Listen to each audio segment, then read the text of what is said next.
2700-2800 на квадратен метър нямам проблем да му взема, ако е добре направен. Ето това е, нали, така наречената спекулация. Има ли все още хора, които купуват апартаменти с инвестиционна цел при тези цени? Има доста хора, които купуват имоти дори и в момента с инвестиционна цел. Като тук по-скоро се купува предимно на зелено, където може да се намерят така наречените недобре сметнати бъдещи цени от самия инвеститор или продавач. Тоест, един блок ти го продават целият блок на една и съща цена, на квадратен метър. Да, ама южните апартаменти винаги струват повече от северните. И тогава така наречения спекулант, той купува южен апартамент на 2000 евро на квадратен метър и като стане готов след 2 години или след 3 години, той го продава на 2500. Ето това е, нали, така наречената спекулация. Разрастването на Софийското метро също е голяма добавена стойност към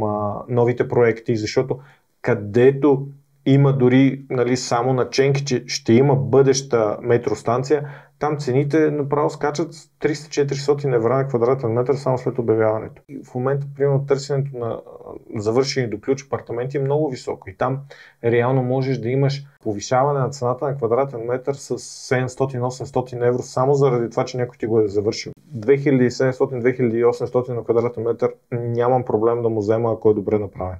Не говорим за червен диван, ами, нали, нещо, което е в момента е модерно.